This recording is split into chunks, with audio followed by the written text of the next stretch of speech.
Hello my friends, and welcome back to another video, where today we will be looking at the entire Second Age history for Sauron and Annatar, the Lord of Gifts, hopefully providing some context for the upcoming Amazon Lord of the Rings TV series.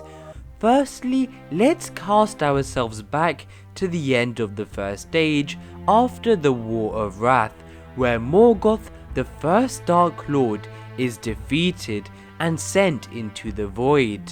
and Sauron, instead of going to Valinor to repent for his sins, fled into Middle-earth, not to come back for some time. Meanwhile, in Middle-earth, for the first 500 years, kingdoms such as Lindon with Elrond, Cirdan, Gil-Galad, etc., along with Numenor, continued to grow after the turn of the age, and for these early years in Middle-earth and Numenor, there was a relative time of peace,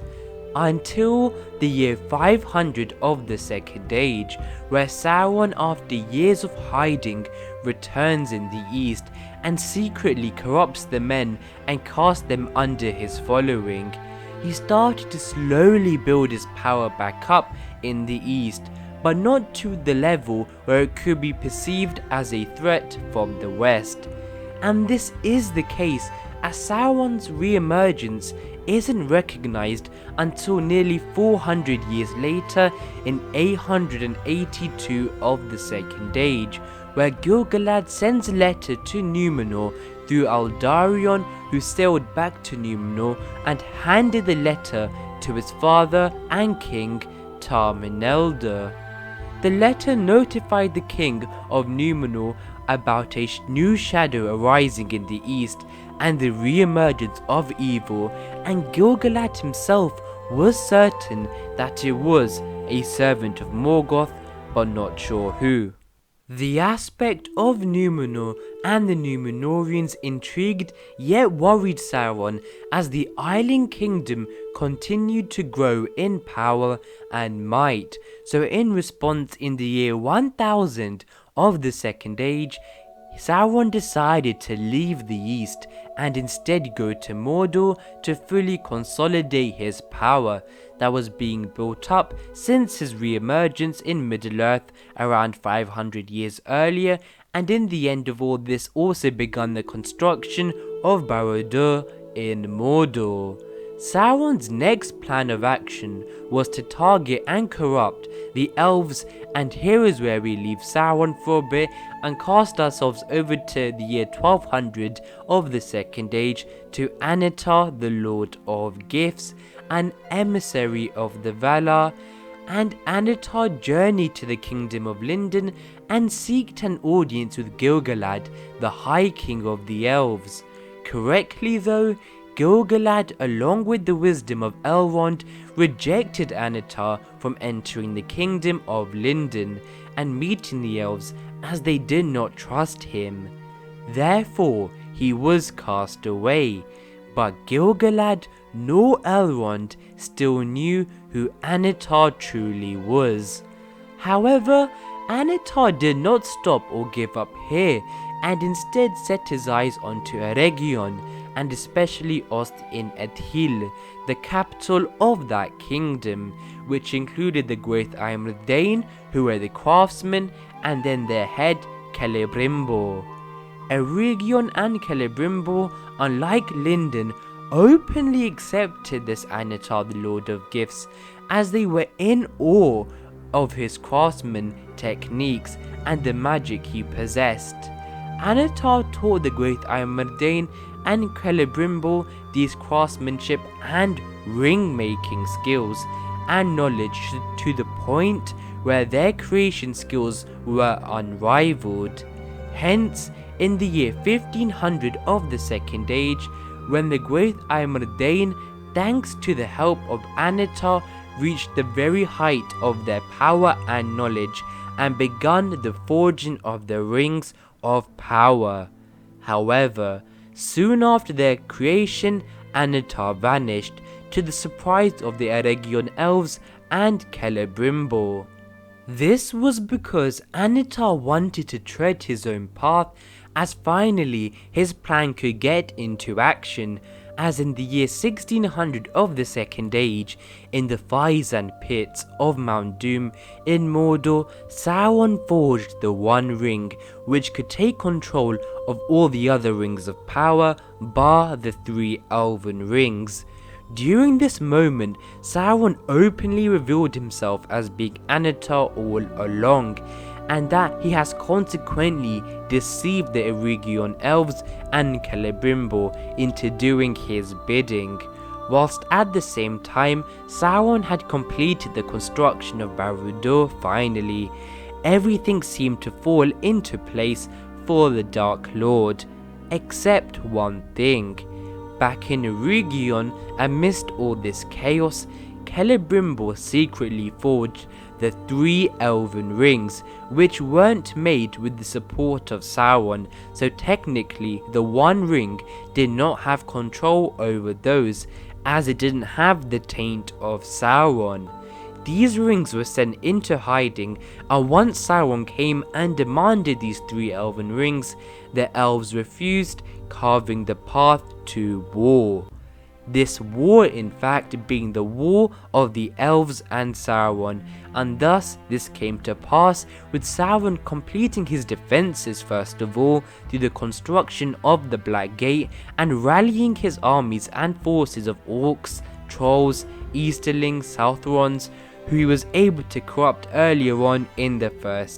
Second Age. Eventually, in 1693 of the Second Age, Sauron's forces arrived in Eregion and crumbled the kingdom to its knees. Sauron's army swept through the kingdom, burning towns, villages, until the only remaining point being the capital, Ost in Edli.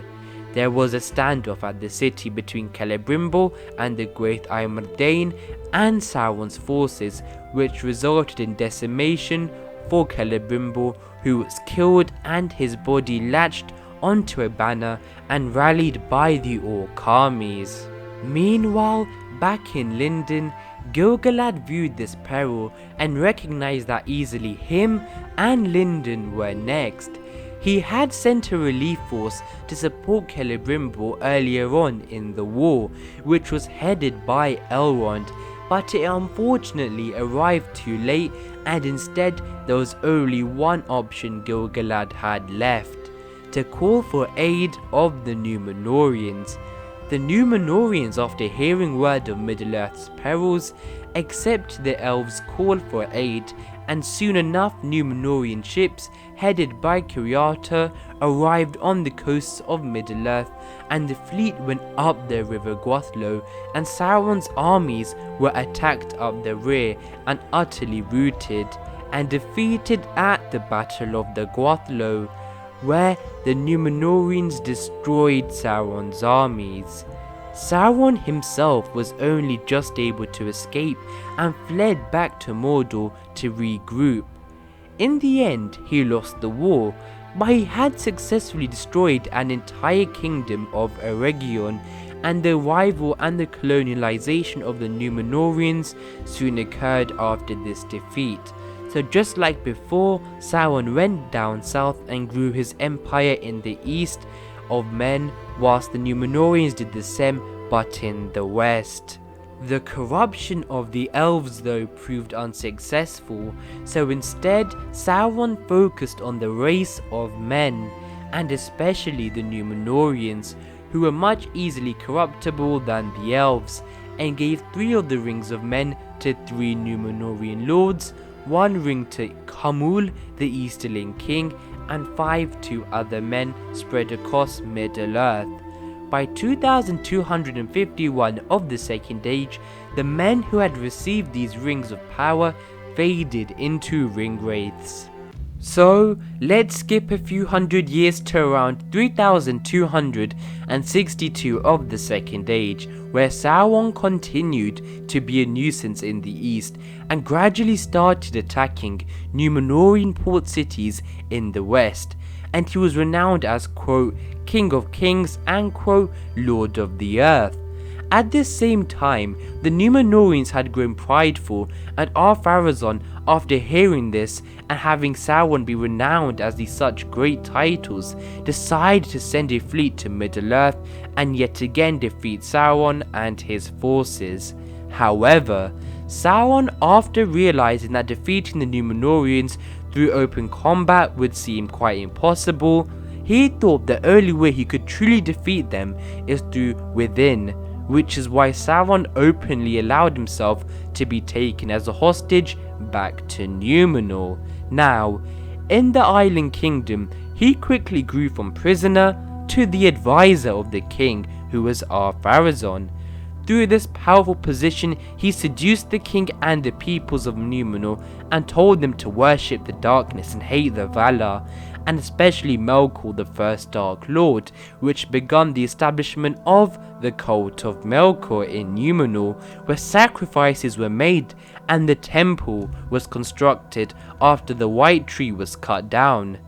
Finally, Sauron persuaded Ar-Pharazon to rebel against the Valar and attack Valinor in order to gain immortality. Of course, this was false, which led to Eru-Ilúvatar, the supreme god of Arda, intervening and causing the downfall of Númenor, where the Island Kingdom sunk and Sauron, who was at the Temple of Melkor at the time, sunk with it,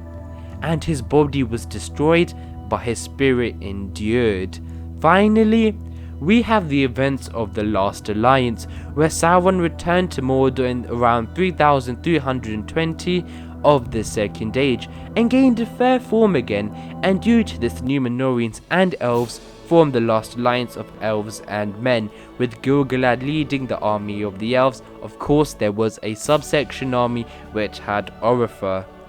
The Last Alliance continued to beat Sauron's forces all the way back to Mordor in the Battle of Dagorlad, and then there was a 7-year siege on Barad-dûr.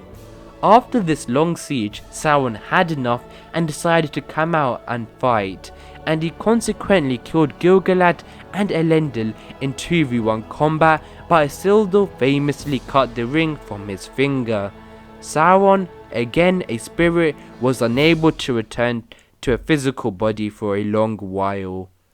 Are you guys excited to see Sauron and his journey throughout the Second Age in the upcoming Amazon Lord of the Rings TV series? Please let me know in the comments below. Thank you guys for watching, I really appreciate it. Please like and subscribe. But until the next video, my friends, goodbye.